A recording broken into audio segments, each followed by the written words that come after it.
daripada kerusakan itu datang ke kita. Mau itu ahli ibadah, mau itu ahli maksiat, semua kena. Orang milih-milih, lah ini mah ahli ibadah, jangan mikir kagak begitu.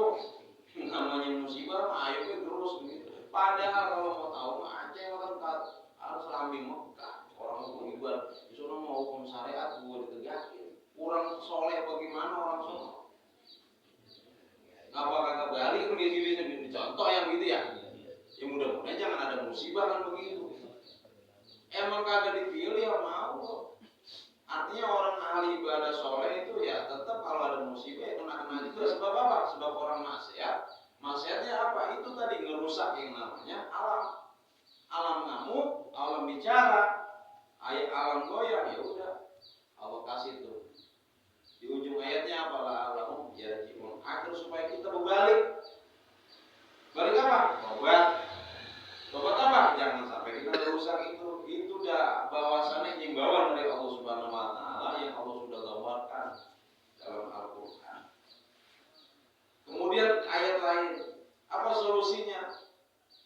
Surah Al-Anfal ayat 33. Wa makana Allahu liyu'adzibahum wa anta fihim.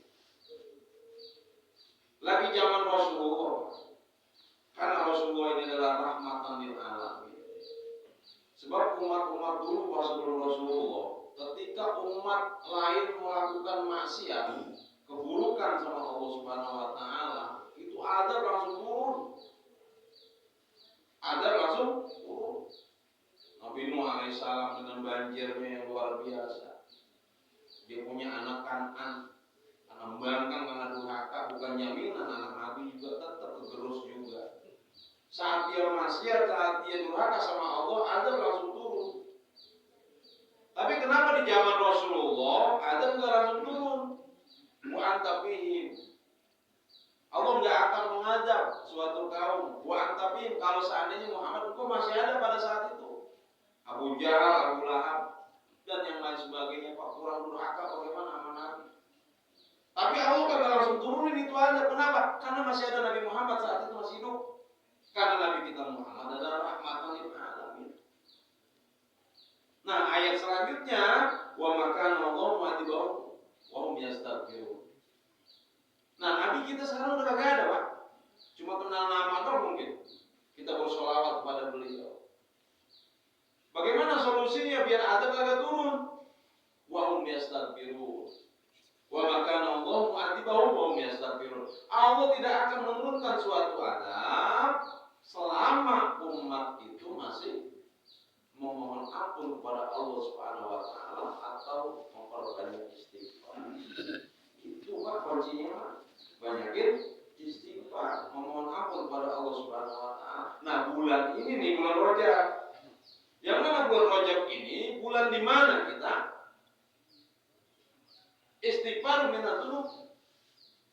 Bulan di mana kita memohon ampun kepada Allah Subhanahu wa taala dari semua segala dosa.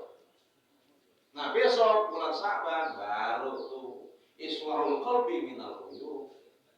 Sekarang bulan Rajab datang, bulan di mana kita memperbanyak istighfar kepada Allah Subhanahu wa taala pas. Besok bulan Sa'ban setelah kita banyakin istighfar, memohon ampun kepada Allah Subhanahu wa taala, bersihin nama Allah. Hablum minallah yang kita kuatin sekarang di bulan ini. Nah, besok mudah-mudahan ada umur kita ketemu dalam bulan Sa'ban, islahul qalbi minayub, islahul qalbi minayub, hablum minannas. Mengislah diri kita, hati kita dari apa? Dari semua aib kita, dari semua kesalahan kita, kehilapan kita sama siapa? Sama manusia.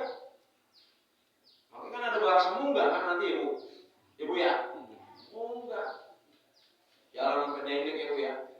Wah ilah ya kalau mereknya Indomaret Farma, sampai dengek sih begitu jalannya. Kalau plastik itu biasanya timun suri banget gubuk, buangatan cepat kali ya namanya. Iya biasa. Makanya yang terakhir, namanya hakikat apa? Kalau bisa dilakuin, tetap sepak. Tahu sepak ya? Sepak udah anyep, kagak ada rasa. Kalau hakikat kayak permen karet kali ya. Makanya kita biar islahi diri kita di masing-masing. Permen karet itu Pak, biar itu permen karet laku, dilagu-laguin sama tukangnya. Ada rasa stroberi kata bocah mah, ya. Bentuknya ada yang hamburger kata bocah, biar laku itu permen karet. Dibeli sama kita mau doyan kan permen karet ya. Yakin lo masih ngisep ya, kita bocah ini mah. Biar laku itu permen karet, dilagu-laguin dari rasa, dari gaya, dari bentuk, warna dan lain sebagainya. Biar laku itu permen karet. Tapi ntar kalau itu permen karet udah sepak, udah kagak ada rasanya, lo kan Pak orang mau beli permen karet kagak ada rasanya. Dari mulut kita ini mah, lo mau kagak beli permen karet gua? Oh enggak, sepak. Kita mah sekarang nih masih berangkat. Masih ada warnanya, masih ada rasanya. Kata bini kita kok angka kita masih berangkat. Dulu mungkin lagi pacaran mah angka kita 10 gitu Pak. Sekarang mah ya turun kali 6 kali ya. Sama banda 7. Turun level, masih ada angkanya kita. Coba ntar kalau udah kagak berangka Pak. Sekarang kita masih pakai pantopel yang klimis kayak Patu bednya, amin yang ada gitirannya tuh, petak, masih gaya pakai masih ya, naik mobil, turun mobil, motor, yang gak pakai kacamata hitam, pakai pet, pakai jaket lain, udah ada beta masih klimis Pak, itu masih ada angka itu mah, masih ada angka. Ntar kalau udah waktunya mah, bini kita nih yang bini kita demen banget sama kita. Bahasa kata kita 10 menit keluar rumah golongannya kagak sanggup dia. Ya, papa mau kemana? Kata bininya, cinta banget buat dia. Mau keluar bentaran, jangan lama-lama ya papa, jangan lebih dari 10 menit. Aku tak sanggup. Gua juga gorok itu mah. Ibu muslihat itu mah. Akhirnya bukan 10 menit, akhirnya apa? 1 jam. Pas balik, apa kenapa kok janjinya 10 menit kok jadi 1 jam? Kamu jahat Papa, gorok gitu. Entah ya kalau udah anyep Pak, kita mau dipendem. Kata bini kita begini yang apa namanya yang cinta sama kita. Buruan pendem, jangan lama-lama. Ya Pak dipendem, anyep udah. Permen karet, kagak ada rasa, kagak ada warna. Ya.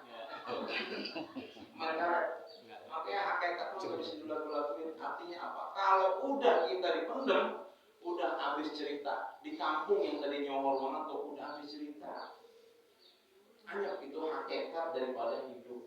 Bahwasanya hidup ini kita masih bisa belagu-lagu, masih berangkat, masih ada yang nilai, masih ada yang nonton. Entar mah kalau udah dipendem hanya permen karet, ya itu beda ya. Hidup itu permen karet kalau mau udah kagak ada rasanya dibuang udah. Maka dari itu kita banyak istighfar. Biar nanti bekal kita dikubur itu mudah-mudahan banyak bekal kita yang kita bawa. Sebab apa? Konsumsi ruh kita ketika di alam kubur, apa yang kita lakukan di dunia. Ini kayak gini nih konsumsi kita nih nanti konsumsi ruh maksudnya. Tapi kalau konsumsi jasad, entar habis ini ngaji, kita madam, itu namanya jasad. Beda amat